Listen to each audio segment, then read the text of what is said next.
Muy buenas noches, es un gusto saludarlos. Esta ocasión hablaré un poco de lo que es la obra La rebelión de las masas de José Ortega y Gasset, aplicada obviamente al ámbito nacional, al ámbito salvadoreño, con algunas de las características políticas de lo que Ortega y Gasset califica como masa. Bien, no podemos hablar de la masa como el conjunto social sin antes la distinción que hace entre un hombre de excelencia y una persona que es de la masa que realiza Ortega y Gasset. Esta división, este análisis podría parecer un poquito elitista, un poco aristocrático, y de hecho él lo acepta, que contiene mucho de eso. Sin embargo, no lo hace de una forma peyorativa, puesto que Ortega y Gasset acepta que dentro de las distintas clases sociales hay hombres masas y hay hombres de excelencia.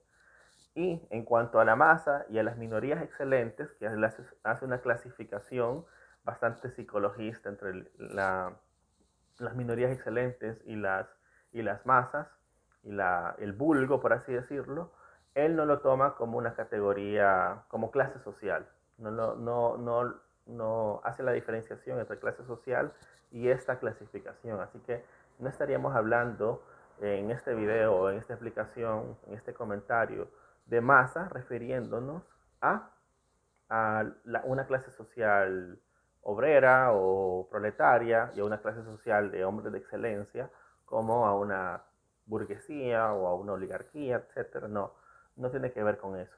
Para ello hacemos unas pequeñas glosas de lo que para Ortega y Gasset es hombre de excelencia y hombre masa, que tienen que ver con características que ya aviso parecieran bastante elitistas de parte de Ortega y Gasset y que tienen que ver con el hombre masa o la masa es todo aquel que no se valora a sí mismo, pero no se angustia, se siente como todo el mundo, no le estorba ser como todos los demás. El hombre selecto, al contrario, se exige más que los demás, aunque no logre cumplir esas pretensiones en su persona.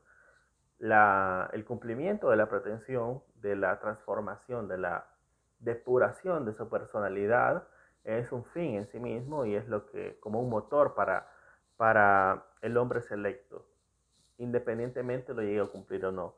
El hombre masa, por el contrario, está feliz tal y como es. No trabaja esa transformación interna dentro de su persona. El hombre más es todo aquel que no se valora a sí mismo, pero no se angustia, es decir, está conforme tal y como es. Hay muchas lecturas de esto, ¿verdad? Por eso digo que es bastante psicologista bastante personalista este concepto de hombre masa y hombre selecto que es Ortega y Gasset. Por eso me parece mucho más interesante la clasificación a nivel social, pero vamos a entrar a ello.